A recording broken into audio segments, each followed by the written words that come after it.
neonato abbandonato in una borsa vicino al cimitero di Rosolina nel Rodigino. Quando è stato trovato era stato partorito da mezz'ora. Il bimbo, chiamato Giorgio, sta bene. I carabinieri cercano la madre.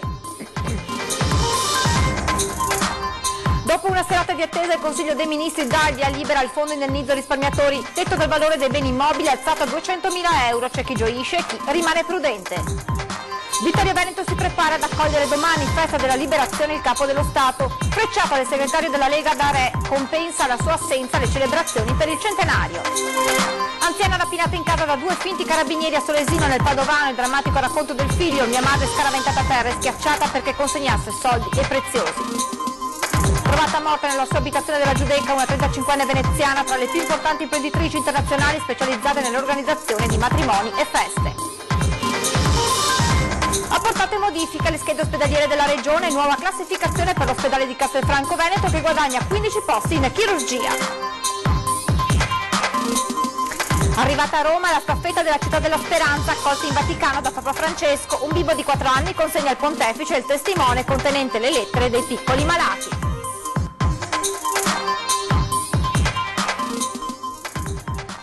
Buonasera e ben ritrovati con l'edizione del Veneto dei telegiornali di Antenna 3. Dunque in primo piano quello che è accaduto questa mattina nel Rodigino, a Rosolina per l'esattezza, dove in un cimitero è stato trovato un neonato ancora in vita. È stato chiamato Giorgio, il piccolo era all'interno di un cassonetto. Il neonato aveva la placenta e il cordone, sta fortunatamente bene ed è sotto osservazione all'ospedale di Rovigo. Era nudo dentro una borsa sportiva gettato nel cassonetto. Sono state queste le prime ore di vita del neonato abbandonato vicino alla recinzione del cimitero di Rosolina Paese. Ad allertare i soccorsi e le forze dell'ordine una signora che si stava recando al Camposanto per portare i fiori ai cari. I vagiti del piccolo hanno attirato l'attenzione della donna che ha subito chiamato il 112. Il bimbo è stato dato alle cure dei sanitari e portato in ospedale prima ad Adria e poi trasferito a Rovigo in osservazione. Ora sta bene. Sta bene. I parametri vitali sono stabili, ha già consumato un paio di pasti come ospite della pediatria, quindi bene, fortunatamente bene. Il nome Giorgio è stato dato dagli infermieri che per primi hanno soccorso il neonato. Quando è arrivato l'equipaggio del 118, l'infermiera che per prima lo ha raccolto, lo ha preso in braccio, si chiama Giorgia ed è stato quindi dall'equipaggio affettuosamente chiamato Giorgio. Secondo il direttore generale il parto dovrebbe essere avvenuto poco prima del momento dell'abbandono. Questo fa anche presumere, cioè come l'hanno trovato il neonatino fa anche presumere che l'evento del parto fosse accaduto proprio pochissimo prima, insomma, ecco, mezz'ora o poco più prima. Per Giorgio è un nuovo inizio, coccolato ed amato dal personale sanitario e presto si spera possa avere anche una famiglia. La procura deciderà sulla sua affidabilità e quindi può iniziare per Giorgio un percorso futuro anche molto positivo. Mi sono emozionato quando ho sentito che il neonato era vivo. Sono queste le prime parole del sindaco di Rosolina, Franco Vitale, che poi lancia un appello. Chiunque sappia, si faccia avanti. C'è sconcerto in paese dopo la notizia del ritrovamento del neonato gettato nel cassonetto. Una vicenda che poteva finire davvero in tragedia se solo fosse passato un mezzo di raccolta della nettezza urbana prima della donna che gli ha salvato la vita. Il sindaco Franco Vitale, saputa la notizia, ha lanciato un appello. E prego anche coloro che sanno di farsi vivi magari con la parrocchia, con il parroco, con l'ospedale, con qualcuno per essere aiutati. L'importante è che il piccolo ora stia bene. Per me, dice il sindaco, è stata un'emozione sapere che era vivo. Io sono emozionato solo nell'aver avuto la notizia che il bambino è vivo. Prego tutti coloro che hanno di questi problemi di rivolgersi sempre alle istituzioni, alle parrocchie, agli amici, non di fare questi gesti, ma bensì essere umani nell'affrontare quelle che sono le situazioni dure della vita. Ora i carabinieri stanno indagando per dare un nome alla mamma ed accertare chi possa aver compiuto un atto tanto terribile. I militari dell'Arma stanno visionando già tutte le telecamere di sorveglianza della zona. Voltiamo pagina. Dopo una serata di attesa, il Consiglio dei Ministri ieri sera ha dato il via libera al fondo indennizzo risparmiatori. Ecco che cosa prevede, salvo eventuali sorprese. La politica, come la vita, è fatta di attimi. Quello di ieri a Roma, a Palazzo Chigi, è stato decisivo. Il Consiglio dei Ministri ha dato il via libera al fondo indennizzo risparmiatori. Tutto come previsto l'8 aprile, quando il Premier Giuseppe Conte e il Ministro dell'Economia Giovanni Tria hanno indicato la via del doppio binario. Risarcimenti diretti, senza arbitrato, per chiunque abbia un reddito inferiore ai 35.000 euro o un patrimonio mobiliare sotto i 100.000 euro. Per chi è sopra questa soglia, arbitrato semplificato affidato a una commissione di 9 esperti istituita dal Ministero dell'Economia e della Finanza. Arbitrato che comunque è necessario per distinguere chi è stato truffato e chi no. Una soluzione condivisa dalla larga maggioranza delle associazioni. Di Maio avrebbe voluto l'unanimità, avrebbe preferito evitare l'arbitrato anche per i redditi più alti e forse proprio per allargare la platea dei risparmiatori che hanno diritto a rimborsi quasi automatici è stata alzata l'asticella. Niente arbitrato, non fino ai 100.000 euro, ma fino a 200.000 euro di patrimonio mobiliare. Una modifica introdotta a sorpresa dal Consiglio dei Ministri, che adesso dovrà essere valutata dalla Commissione europea. Insomma, il rischio è di perdere altro tempo sulla linea calda Roma-Bruxelles. La Lega però non ammette altri rinvii e proprio per evitare incertezze il governo darà immediatamente corso agli indennizi automatici per i risparmiatori che rientrano nel vecchio parametro dei 100.000 euro di patrimonio mobiliare. Il decreto ora dovrà essere trasformato in legge entro 60 giorni. Dopo la raccolta delle domande potranno iniziare i rimborsi che prevedono un indennizzo del 30% del valore di acquisto dei titoli per gli ex azionisti delle banche popolari e del 95% per gli obbligazionisti. Il fondo, alimentato dai conti dormienti, vale 1,5 miliardi di euro, ma il documento di economia e finanza intanto prevede di mettere in cassa 75 milioni di euro quest'anno, 325 milioni il prossimo e 425 nel 2021. Insomma, si parte. Questa notte 300.000 risparmiatori sono stati con il fiato sospeso. Ora possono tirare un sospiro di sollievo, forse, speriamo, perché come dicevamo, la politica, come la vita, è fatta di attimi. Ed è un attimo vedere evaporare tutte le certezze. Basta una virgola fuori posto, uno zero che manca, una quisquiglia burocratica. Dunque, carta canta, vedere per credere. E su questo argomento sentiamo il commento del nostro direttore Luigi Bacialli.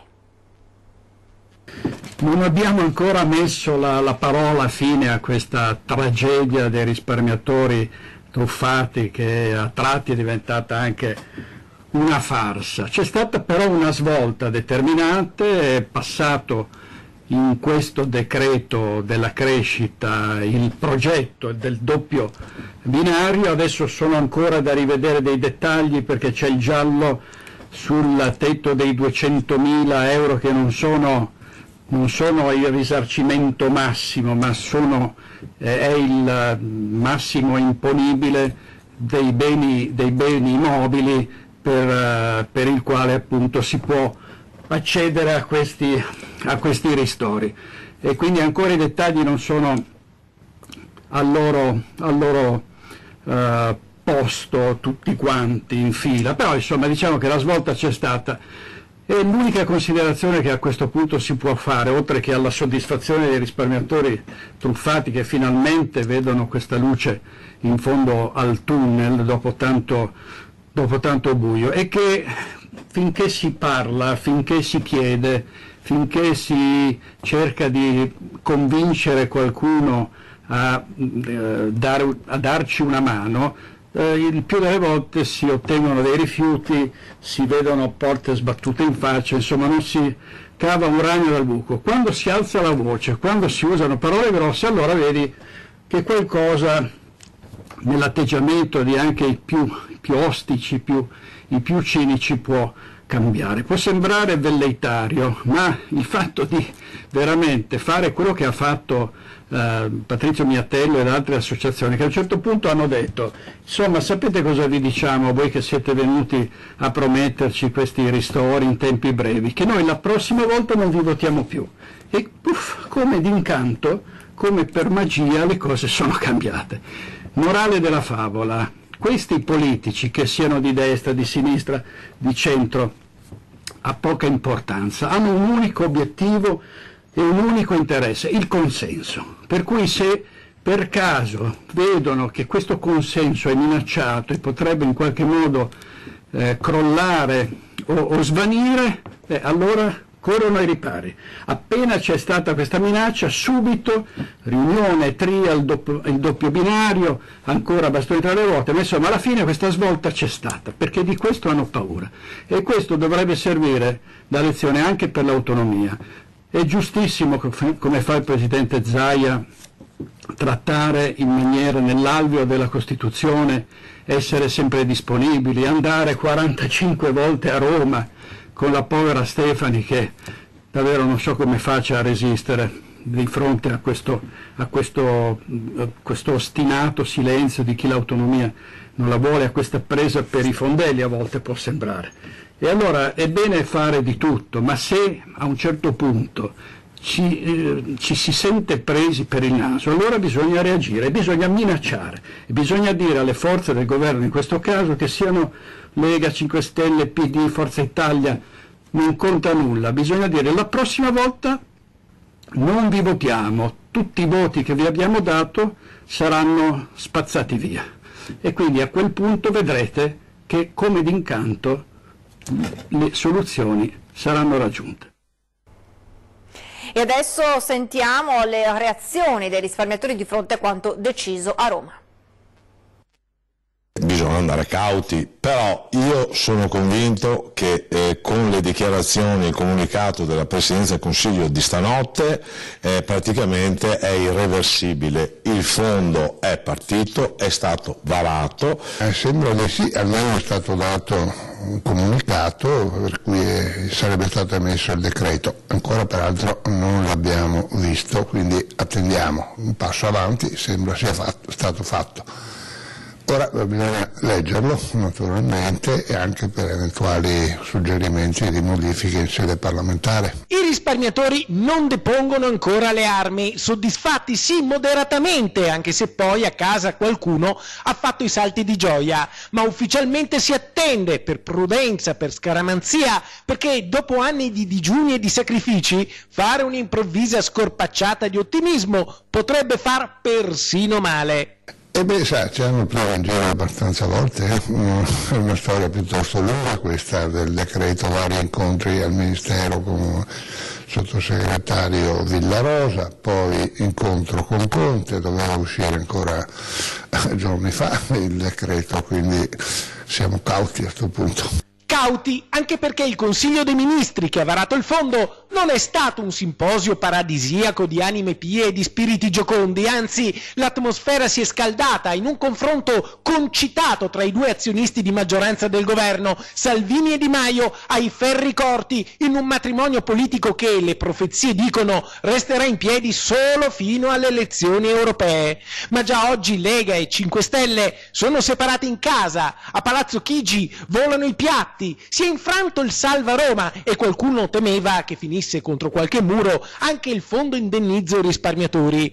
Le associazioni dissidenti, solo 2, una minoranza assoluta, sostenevano che con la via individuata dal ministro Tria molte aziende sarebbero rimaste escluse dal rimborso diretto. Di Maio, sulla stessa lunghezza d'onda, insisteva sulla necessità di arrivare a rimborsi senza arbitrato. Così nel Consiglio dei Ministri lo schema proposto da Tria è diventato oggetto di correzioni legislative che portano a 200.000 euro il limite del patrimonio mobiliare per accedere ai ristori senza arbitrato. Questo rischiava di costituire l'ennesima pietra su cui l'iter avrebbe potuto inciampare, con la Lega a insistere sull'urgenza di partire e la stragrande maggioranza delle associazioni di risparmiatori che, se non fosse passato il decreto, avrebbero dichiarato guerra al governo. Se non fosse partito questa notte sarei molto disperato. Fortunatamente invece alla fine il governo firma il decreto. I risparmiatori potrebbero festeggiare, ma a questo punto preferiscono aspettare. Siamo cauti e pronti a ogni evenienza,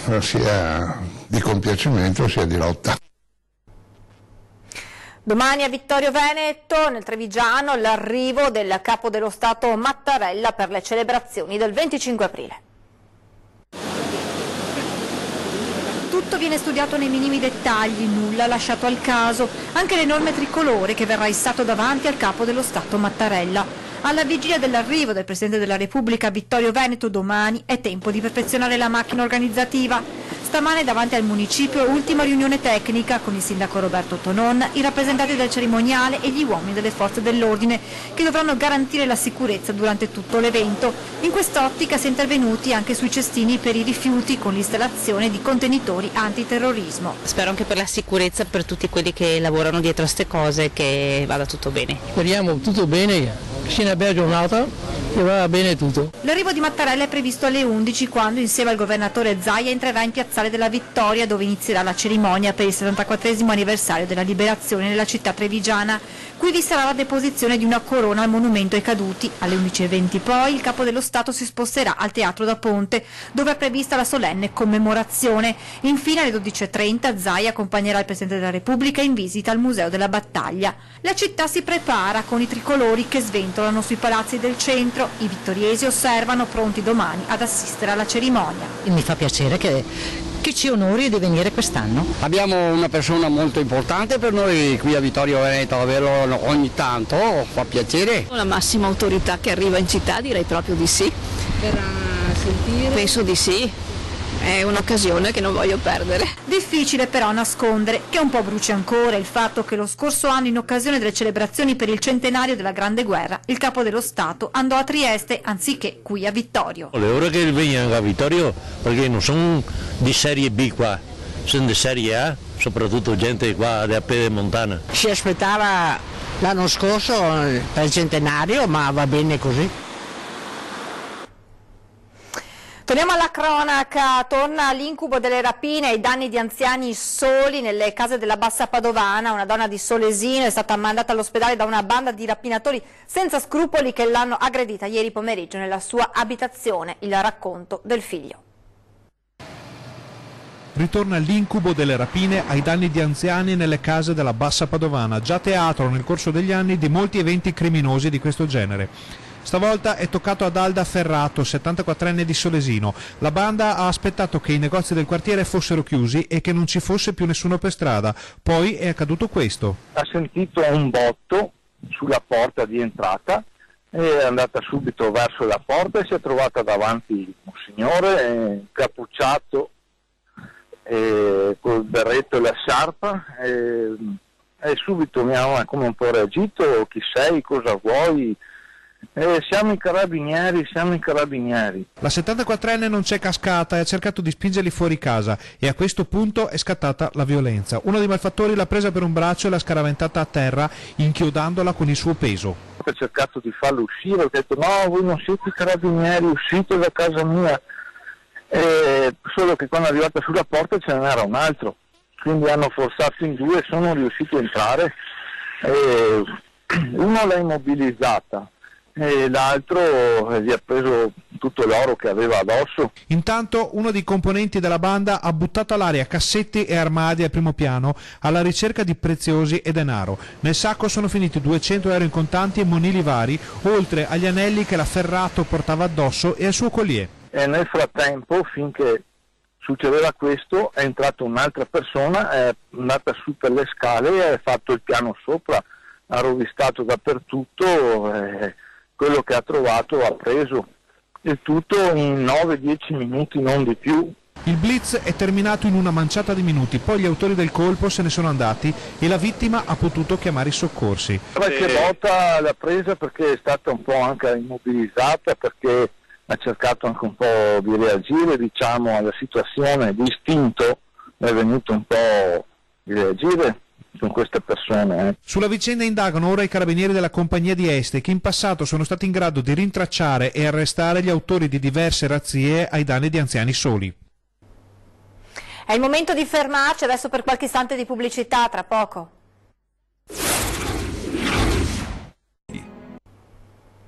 Rieccoci in diretta, ancora la cronaca in questa seconda parte del nostro telegiornale. È trovata morta nella sua abitazione alla Giudecca una 35enne veneziana, famosa wedding planner.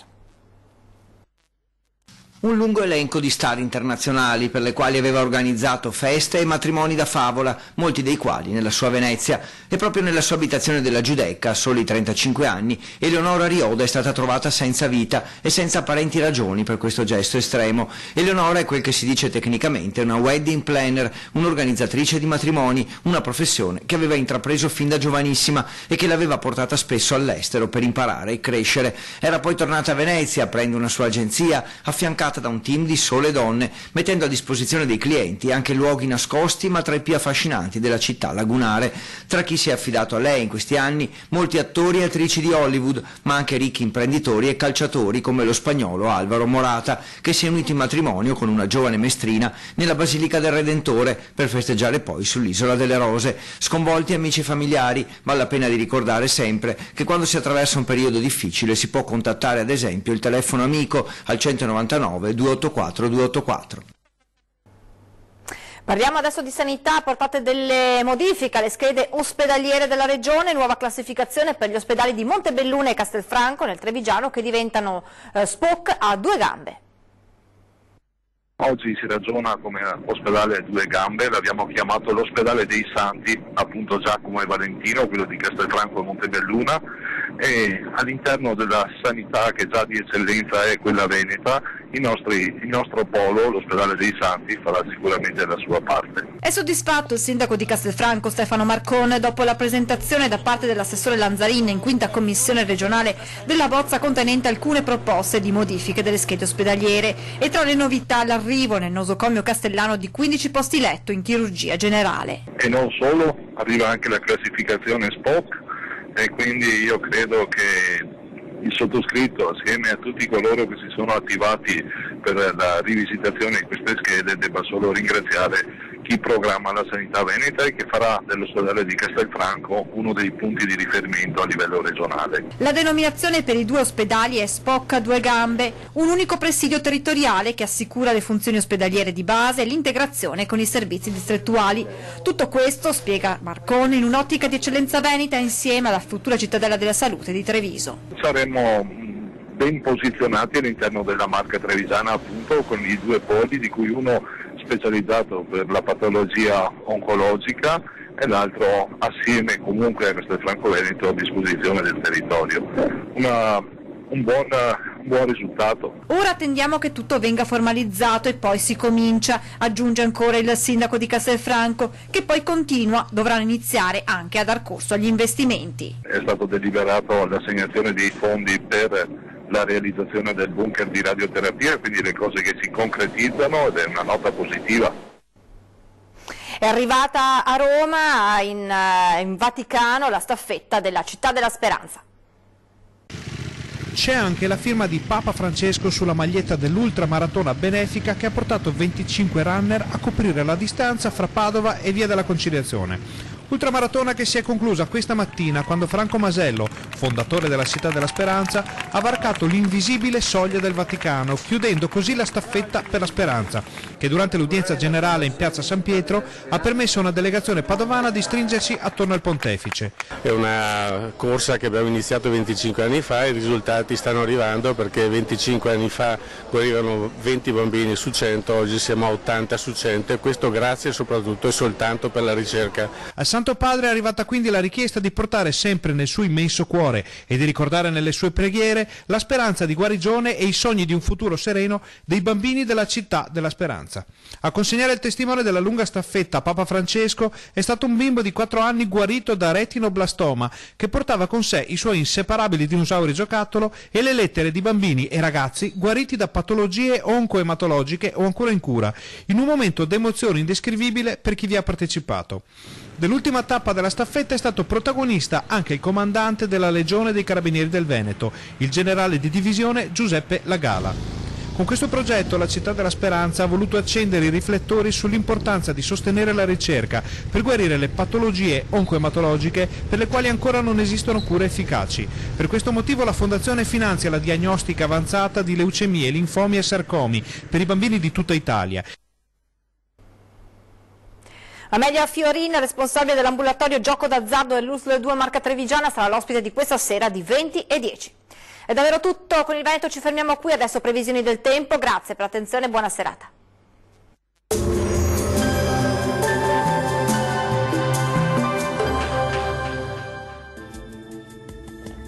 Ben ritrovati al meteo. La festa della liberazione sarà contraddistinta da un tempo ancora lievemente instabile su parte delle nostre regioni, ma vediamo dove saranno più probabili le piogge.